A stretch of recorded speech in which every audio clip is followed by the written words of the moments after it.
ερώτηση που μου κάνουν πολλοί θεραπευόμενοι μου είναι γιατί να σκαλίσω το παρελθόν μου που είναι τόσο τραυματικό, γιατί να ψάξω να βρω αυτό το εσωτερικό παιδί αφού πονάει, αφού είναι το πονεμένο, αφού θα θυμηθώ διάφορα δύσκολα πράγματα.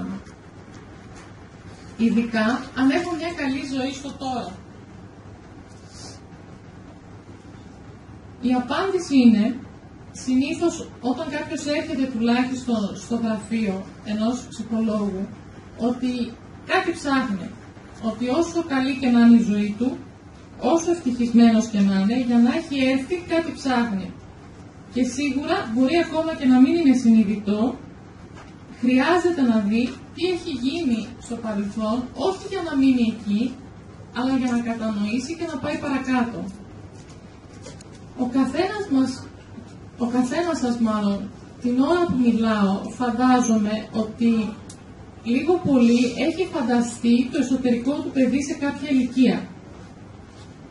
Βλέπουμε εδώ στον πίνακα ότι κάθε ηλικία διαπραγματεύεται συναισθηματικά κάποια κομμάτια. Έτσι, από 0 μέχρι 12 μηνών είναι πώς μπορώ να εμπιστευτώ τον κόσμο.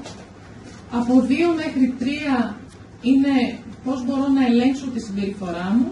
Από 4 μέχρι 5 πώς μπορώ να απεξανακτοποιηθώ και να ενισχύσω τις δυνατότητές μου.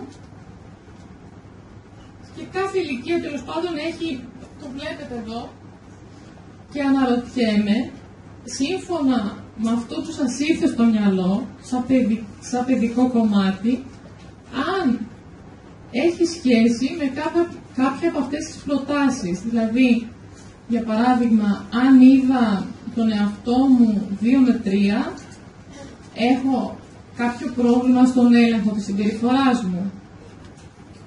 Συνήθως σχετίζονται αυτά τα πράγματα. Και τι λέμε, ότι αν κολλήσω σε μία ηλικία, στη δραματοθεραπεία λέμε ότι αυτό είναι ένα ego state που δεν κατάφερε να ενσωματωθεί με την υπόλοιπη προσωπικότητά μου, είναι εκεί χώρια και αναζητάει σχέσεις και ανθρώπους για να ξαναζεί το ίδιο γεγονός μέχρι να μπορέσει να το λύσει. Αυτό είναι που λέμε στην Gestalt ανοιχτοί λογαριασμοί.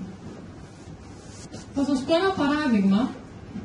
Αν κάποιον τον έδιωξε η μητέρα του γιατί ήταν πάρα πολύ ζωηρός γύρω στα 5 του από το σπίτι και τον πέταξε με μια βαλίτσα στις σκάλες του σπιτιού απλά για να τον κάνει να μάθει. Συνήθως αυτός ο άνθρωπος θα βρίσκει γυναίκες που θα τον διώχνουν και αυτός θα προσπαθεί να τις κάνει να τον αγαπήσουν, να του πούνε να γυρίσει. Και αν αυτό δεν είναι συνειδητό, αυτός ο άνθρωπος θα αναρωτιέται γιατί του τυχαίνουν τέτοιες γυναίκες. Και στην Gestalt λέμε ότι η επανάληψη είναι χαρακτηριστικό του ανοιχτού λογαριασμού που αναζητά να κλείσει.